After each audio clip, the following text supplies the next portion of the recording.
Tere! Oleme täna tulnud Põlva gümnaasiumisse, kuid mis siin täpsemalt toimub, lähme vaatame järgi.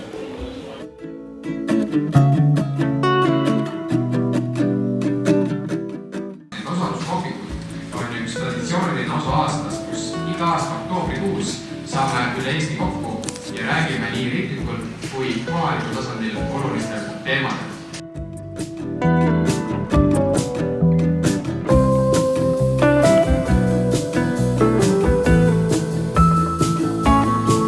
Mida kujutab endast osaluskohvikute päev? Osaluskohvikute päev on väga-väga hea võimalus noortele kaasa rääkida siis ka vabariiklike teemadel, rääkida koos otsustajatega, rääkida koos omaajalistega, klassikaaslastega ja muidugi ka võimalus siis tegelikult just otsustajatel näha, mida noored arvavad nendest küsimustest, nendest teemadest ja väga hea kui me leiame siit mingeid lahendusi nendele küsimustele, mille me täna oleme õhku visanud. Mitmendat korda sa ise seda korraldad või oled osalenud? Korraldan täiesti esimest korda, aga osalenud olen siis tegelikult juba päris mitu korda, et see on siis 4. kord, ma ütleks. Jah. Mis see sulle kui korraldajal annab? Mis sa siit saad? Ma olen täna lauajuhi rollis ja lauajuhi roll on väga hea võimalus siis kõike seda kõrvalt jälgida, et ma olen ise inimene, kes hästi palju räägib, aga täna on mul võimalus siis kuulata, mida teised arvavad, suunata nende vestlust ja ollagi siis just selline nagu taustajõud. Millistes osaluskohvikutes sa täna osalesid? 2 esimest siis seda ringi olin ma protokoll ja osaluskohvikus otsustega lõpuks ise ära. Ja nüüd ma käisin viimasena Põlva gümnaasiumi koolisüsteemi osaluskohvikus. Ma osalesin ainult siis Põlva gümnaasiumi süsteemi arutelus, kus ma siis protokollisin kogu seda arutelu. Nii, esimene oli head otsustajad, otsustage ära.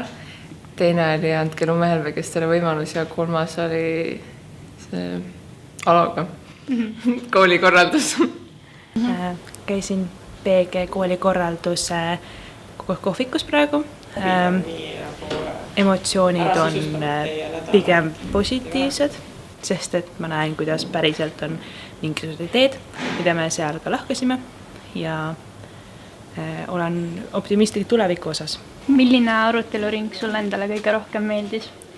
Mulle meeldis see viimane kõige rohkem, sellepärast, et kuna esimestest ma olin protokoll ja siis siin ma sain nagu päriselt kaasa rääkida ja oma arvamust avaldada.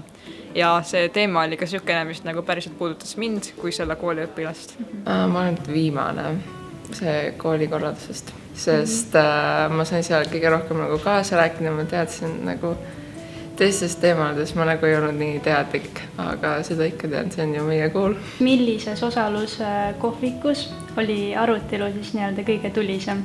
Ma arvan, et nagu praegu on jälle see viimane Põlva gümnaasiumi koolisüsteem, sellepärast, et nagu kõik olid siin praegu kooliõpilased ning kõik tahtsid nagu oma arvamust avaldada, kuidas see kool nagu peaks edasi liikuma järgmisel perioodil ja milles nagu koolisüsteemi peaks kasutama hakkama. Siin koolikorralduse arutelus. Mida uut sa täna õppisid? Et Põlvas on nagu täitsa võimalik minna sinna töötukassasse ja näiteks ütledagi, et ma tahaks suveks tööd leida ja ongi võimalus tööd leida suveks, mitte ainult tutvuste kaudu. Mis sa ütled, miks noored peaksid siin osalema? See on eelkõige noortele endale võimalus, et muidugi räägitakse, et noored peaks rohkem rääkima kaasa ja värki ja särki, aga see on päris võimalus, kus sa saad tulla, rääkida nii nagu on, et sa saadki endale valida sellest, mida sa räägid, sa saad otsustada, kas sa räägid, mida sa räägid, kellele sa räägid, kuidas sa räägid ja see on väga hea võimalus enda arvamust avaldada. Ja selline oligi meie päev täisarutlust. Aitäh, et veetsite selle koos meiega!